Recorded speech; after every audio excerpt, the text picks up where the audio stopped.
आज महाकॉलेजच्या भव्य प्रांगणात आपण उभा आहोत।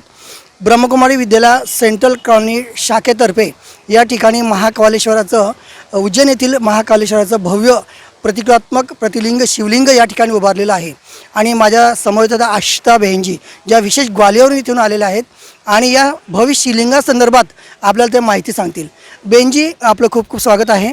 या महाकालेश्वरासंदर्भात आपण आपल्या भक्तगणांना महत्त्वपूर्ण संदेश द्या आणि नेमकं या महाकालेश्वराचं महत्त्व काय आहे या ठिकाणी स्पष्ट करा। ओम शांती। मी ग्वालियरहून पर्टिक्युलरली ह्याच कार्याकरता आलेले।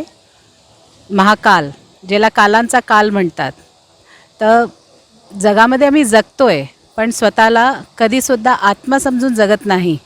तर परमपिता परमात्मा सृष्टीवर फक्त हेच सांगायला आला आहे की मी सर्व आत्म्यांचा पिता आहे आणि जसा मी अजर अमर अविनाशी आहे तसे माझे सगळे बच्चेसुद्धा अजर अमर अविनाशी आहे।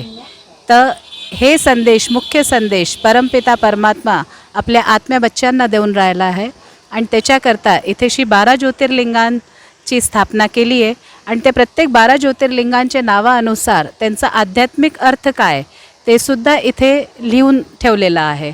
त्याच्या विरहित आम्ही जे उपवास करतो, आम्ही जे ज्योतिर्लिंगांवरती बेलपत्र, बोर, धतुरा, दूध पाणी जेही चढवतो, आत्तापर्यंत जेही विधी करत आलो आहे भक्ती मार्गामध्ये, त्याचा प्रत्येकाचा आध्यात्मिक अर्थ काय तो इथे खूप सुंदर शब्दांमध्ये लिहिलेला आहे। आणि परमात्मा ज्याला आम्ही पिता म्हणतो, तो पिता कुणाचा आहे आणि तो कसा ज्ञानचा सागर, शक्तीचा सागर, प्रेमचा सागर, आनंदचा सागर, त्याची महिमा इतकी विशाल आहे की जर आम्ही झाडांना कलम केलं, धरतीला कागद केला, अनेक समुद्राची शाही केली तरी पूर्ण पडत नाही। आणि तो म्हणतो मी ज्योती स्वरूप आहे, बिंदुरूप आहे, म्हणजे तो इतका निराकार, इतका निरंकारी आहे। तर त्याचे सगळे बच्चेही तसेच आहे। फक्त हाच एक उद्देश की सगळेचे सगळे एक परमपिता परमात्माचे बच्चे आहे आणि सगळ्यांचं आपसामध्ये फक्त आणि फक्त प्रेम असावं। तर त्याच्याकरता ही प्रदर्शनी केली गेली आहे। तर अधिकाधिक येऊन हे बघून ह्याचा लाभ घ्या आणि आपल्या जीवनाला सुखाचं बनवा। ओम शांती।